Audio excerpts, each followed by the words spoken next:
retrouve du coup, là il y a du vent, il fait beau. Donc je vais aller plancher. Je vais faire une vidéo purement Osmo Action, donc avec que elle dans tous les cas de figure. Donc là je suis en train de filmer en 24 fps en 4K avec le D-Warp on. Donc là ça va être le cas pour tout ce qui va être image d'intro en voiture là, donc vous verrez ça. Et après donc en planche je vais voir, je passerai certainement en 60 fps et on verra si j'enlève le D-Warp pour essayer d'avoir un champ de vision un peu plus large. Ou pas, je sais pas, je vais voir en fonction justement de ce petit écran avant ce que ça donne. Et voilà, et je vous dirai du coup un peu, ce que je ressens en utilisation réelle, en action. Et là pour info juste, évidemment ce sera tout le temps le son interne de la Osmo Action. Et là j'ai le frame dedans, là elle est mise dans son cadre, d'accord, dans son support. Donc vous avez le son, sachant que je suis en voiture et que mon camion est bruyant, et donc avec le frame qui cache un peu les micros. Donc c'est pour vous donner une idée de ce que ça peut donner. Donc là juste pour comparaison, hein, j'ai enlevé le frame là, donc ça vous donne une idée de différence de son, hein, de si c'est mieux ou pas. Et l'autre chose c'est que à la fin de la vidéo je vous donnerai un peu mes impressions sur les différentes choses, sur les boutons etc. Là déjà j'ai vu les boutons sont vraiment très agréables à utiliser, sur voilà, est-ce que c'est plus facile de se cadrer en planche, si elle m'a surchauffé, si j'ai eu d'appuyer sur l'écran, tout ça. Donc soit allez directement à la fin de la vidéo si vous voulez plutôt avoir mes commentaires, soit enjoyer tranquillement cette vidéo et à la fin vous aurez tout mon avis là-dessus. Allez, on y va. Ok, donc là je suis en voix off, je voulais vous montrer, voilà, là c'est des images que j'aurais dû vous montrer en intro de la vidéo en fait, et donc vous pouvez constater que ça tremble beaucoup. Donc là je suis sur un chemin en fait pour arriver au Rouet, au spot du Rouet. Donc c'est un chemin de sable, terre un peu et gravillon, on verra après des gros graviers, et donc ça tremble pas mal, là vous pouvez vous rendre compte. Donc là j'ai fait une coupe, voilà, là vraiment vous voyez que c'est complètement inexploitable. Pourtant le Rocksteady, donc la stabilisation est bien activée, donc il faut savoir que là en fait l'Osmo Action est fixée donc sur le côté du camion, donc sur une des parois du camion directement avec la ventouse, et c'est vrai que les parois donc sont assez fines sur mon camion, et je pense que la paroi en elle-même tremblait, donc c'était pas forcément une super bonne idée de le fixer là, mais voilà, on peut voir que ça tremble quand même énormément. Et c'est juste après là, voilà, je vous montre, je la fixe sur la roue, donc juste à côté de la roue. Donc là c'est vraiment une tôle qui est beaucoup plus rigide, beaucoup plus fixe, qui vibre pas. Vous voyez qu'on retrouve le même problème, hein. C'est voilà, c'est peut-être un peu moins pire, mais il est bien présent. Du coup ça fait que voilà, je conseille pas forcément cette Osmo Action pour les sports mécaniques, en tout cas, enfin pas forcément mécanique, mais pour tout ce qui est sport de descente, sport où on va avoir des tremblements à haute fréquence, d'accord. Et vraiment je parle de haute fréquence parce que c'est quelque chose qui a été vu par d'autres youtubeurs, en particulier je pense à ceux qui font du FPV. Il y a eu Drone My Life, donc je vous mets le lien dans la fiche en description, enfin la fiche qui apparaît en haut à droite, et donc lui aussi a remarqué que on avait un problème de stabilisation avec la Osmo Action, surtout comparé à la Hero 7. Bon, je vous laisse voir les commentaires là qui disent que le support qu'il a utilisé n'est pas le même, que celui de la GoPro amortissait les vibrations et pas celui du Osmo Action, etc. On a débattu avec une personne dans les commentaires, je crois, de la toute première vidéo sur cet Osmo Action, donc merci à cette personne de m'avoir fait partager cette vidéo. Et voilà, donc lui en tout cas voit des vibrations, moi je les constate aussi, hein, là vous pouvez voir, il y en a d'autres, hein, je vous mets pas tous les exemples, mais cherchez un peu, il y en a d'autres qui ont remarqué ça. Le Rocksteady marche très bien pour des gros changements, pour des grosses vibrations, donc là vous allez voir les images après en windsurf et tout, il n'y a pas de souci.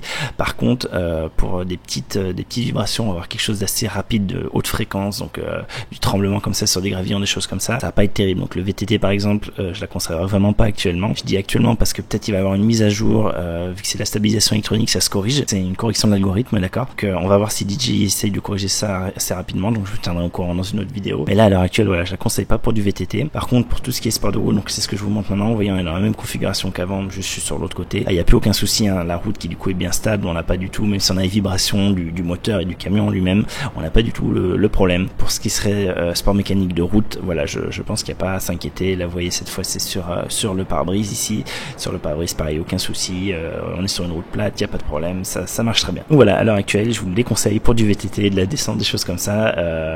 Dès qu'il y a une mise à jour, dès que ça change, que j'entends parler que ça change, je ferai le test à nouveau et je vous dirai. Voilà. Ok, donc là pour info, j'ai enlevé le D-Warp pour essayer d'avoir un plus large champ de vision. Donc voilà, vous voyez ce que ça donne sans le D-Warp.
Là par exemple, je me vois, je peux me cadrer, ça c'est cool, vous voyez.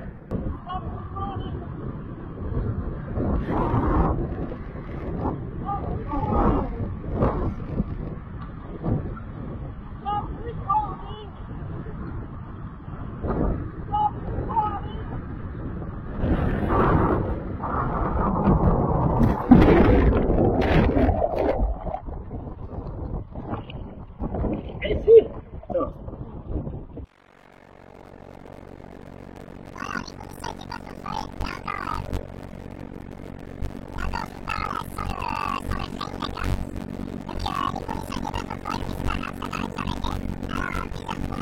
Donc me voilà en voix off, et vous voyez, hein, c'est un échec cet audio. Du coup, ce que je voulais dire dans la vidéo, c'était que j'ai pu voir au niveau ergonomie une grosse différence par rapport à ma GoPro Hero 6 Black. En particulier, donc déjà au niveau juste le fait de trouver les boutons, ça peut paraître bête, mais le bouton d'enregistrement est vraiment un bouton arrondi, un bouton en forme de cercle, enfin de disque si vous voulez, et du coup il est beaucoup plus facile à distinguer que le bouton de la Hero 5.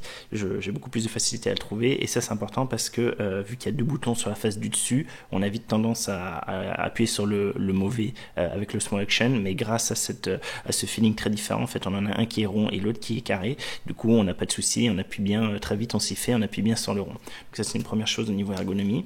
L'autre chose toujours au niveau ergonomie, c'est que je voyais beaucoup mieux l'écran. J'étais habitué à faire des sessions avec la Hero 6 et clairement j'avais beaucoup de mal à voir l'écran en plein soleil avec les reflets de l'eau, etc. Là j'ai pas eu trop de soucis, moi c'était pas hyper évident, mais c'était pas mal.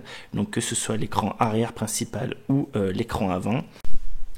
Au niveau de l'écran avant, quand la caméra était fixée sur le mât, donc environ à 1m50 au-dessus de moi, moi étant myope, je voyais pas du tout l'écran avant, je pouvais pas le voir.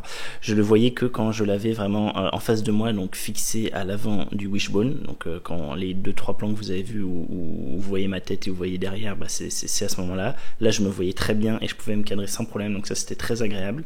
Quelque chose que je pouvais pas du tout faire avec la GoPro, donc là vraiment j'ai vu tout de suite l'intérêt de pouvoir de suite cadrer comme il fallait.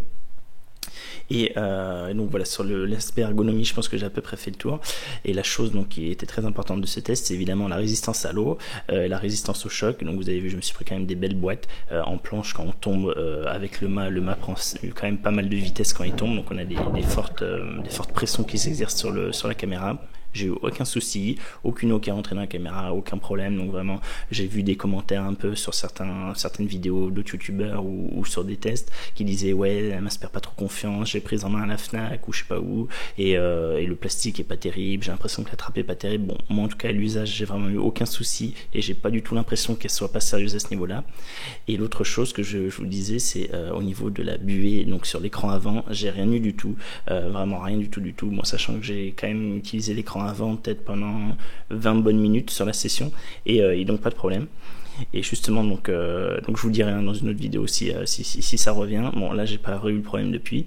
Et donc justement, vu que je vous parle d'autonomie, moi en gros j'ai fait une session d'environ 1h45 si je dis pas de bêtises, donc en n'utilisant pas, je crois que c'était même 2 heures, c'est entre 1h45 et 2 heures, sachant que du coup la DJI Osmo Action n'était pas en permanence en train de filmer, d'accord, elle n'était pas en permanence en train de tourner, mais pratiquement en fait, quand elle tournait pas, c'était juste que je l'arrêtais entre deux prises, donc je me mettais à l'eau, je cliquais pour l'arrêter, boum boum boum, et je repartais, je relançais, boum boum boum, enfin pas boum boum boum, c'est pas la GoPro, mais du coup le bruit DJI Osmo Action, et donc voilà, donc pour vous dire, moi en tout cas en 4K 60 fps, stabilisation activée, des warp off, j'ai tenu à peu près 1h40, voilà, entre 1h45 et 2h je dirais, je suis plus sûr, je sais plus si c'est 1h30, 1h45 ou 1h45, 2h, mais en tout cas ça m'a pas du tout paru aberrant. Je trouve que c'était quelque chose que j'avais similaire avec la GoPro, sachant que la GoPro elle faisait pas du 60 fps, donc moi à ce niveau là aucun souci, elle a pas surchauffé du tout,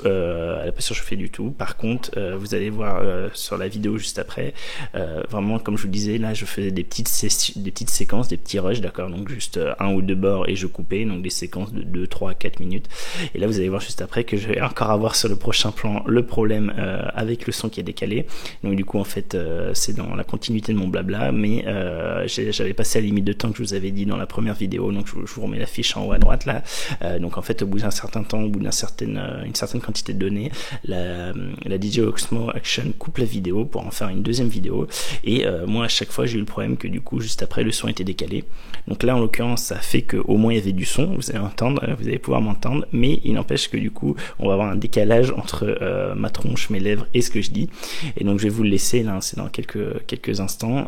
Vous allez pouvoir voir en plus le plan de coupe. Donc là vraiment je laisse tel quel, c'est-à-dire que je mets la première partie de la vidéo et juste après la deuxième partie que lui m'a enregistrée.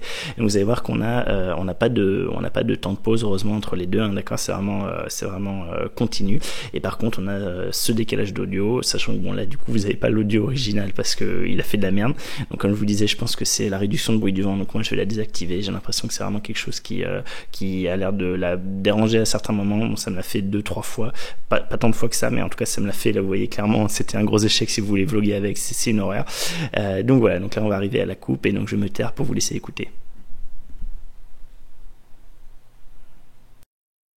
Que du coup j'aime pas, mais là voilà, là du coup j'étais pas en D-Warp. Par contre actuellement présentement je suis en 24 fps et D-Warp.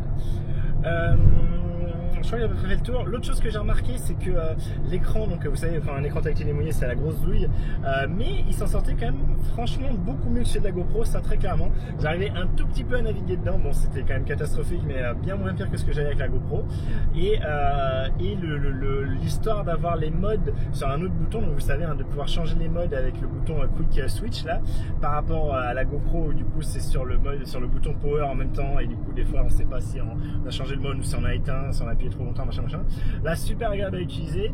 Donc moi, ce que je faisais en fait, c'est que j'avais mis, quand du coup je galérais avec l'écran tactile et que je voulais être sûr de repartir sur de bonnes bases, j'éteignais la caméra et je la rallumais. Et vu que je l'avais dit dans le mode Quick Shot, donc le fait que quand j'appuie directement sur le bouton d'enregistrement, il se lance, j'avais mis du coup un de mes modes à moi. Et donc là, j'avais dit mon mode à moi, 4K, 60 fps, Rocksteady et pas des warp. Donc voilà, vous savez tout. Donc à l'utilisation, moi j'ai trouvé ça, en tout cas pour la planche, bien plus agréable, ergonomique que la GoPro. Très clairement, je galérais beaucoup plus à trouver les boutons avec la GoPro, je galérais beaucoup plus à voir si ça enregistrait ou pas quand je regardais l'écran, je galérais beaucoup plus à voir l'écran lui-même. Et par contre, le seul truc que j'ai l'impression, et en tout cas en planche est meilleur que la GoPro, c'est au niveau du son, du bip bip bip. Donc là, je vous l'avais dit, moi j'ai mis le son au maximum, j'ai mis tous les signaux sonores au maximum pour essayer de les entendre, et le bruit de lancement d'enregistrement, de fin d'enregistrement, d'arrêt de la caméra sont moins stridents que la GoPro, et ça fait qu'on les entend moins. J'ai l'impression que dès qu'il y a du vent, etc., j'entendais mieux quand même les sons de la GoPro, le bip bip bip bip, vous savez, assez énervant, assez strident, mais qui du coup s'entend bien. Là c'est beaucoup moins le cas, enfin c'était pas mal moins le cas de ce que j'ai ressenti. Donc voilà, donc c'était ces actions plutôt concluantes. On va voir ce que donnent les images, hein. Vous me direz ce que vous en pensez. Je vais rien retoucher, hein, comme d'habitude, enfin, j'aurais rien retouché. Si vous avez vu avant, c'est vraiment les images brutes directement MP4 sortie et profil standard sortie de l'Osmo Action. Vous me direz ce que vous en avez pensé. Donc là, pour l'action, je pense que voilà. Enfin, après, j'essaierai de vous faire peut-être une session sup ou quoi. Enfin, du coup, ça sera pas dans les tests, hein, ça sera dans mes vidéos en général. Vous pourrez voir ça, mais je vous préciserai à un moment donné que c'est avec l'Osmo Action. Et par contre, j'essaierai donc dès que c'est l'hiver de faire une vidéo en ski, voir la balance des blancs, comment elle est gérée. C'est souvent la neige un peu problématique. Sur les anciennes GoPro, c'était assez jaune, assez jaunâtre. Là, Hero 6 s'en sort très bien au niveau neige, ça c'est très bon. Donc voilà, on verra ce qu'elle donne, si elle est aussi bonne que ça, si elle résiste au froid, parce que là, je vais pas avoir l'occasion de vraiment tester à des températures un peu faibles, hein. Au contraire, là, je vais arriver dans l'été, donc il va plutôt faire chaud où je vais aller. Donc voilà, ça sera pour cet hiver, mais cet hiver, du coup, ça sera un peu le test très long terme, plus le test neige, ski, froid, tout ça. Voilà, si j'ai d'autres infos, si j'ai d'autres trucs entre temps, évidemment je ferai une autre vidéo. Donc du coup n'hésitez pas à vous abonner pour justement avoir ces vidéos là. N'hésitez pas à mettre la petite cloche, sinon vous n'êtes pas averti. Et si cette vidéo vous a plu, laissez un petit like, ça aide la vidéo et ça aide la chaîne. Et moi je vous dis merci beaucoup d'avoir regardé et à bientôt pour une autre vidéo. Allez, salut!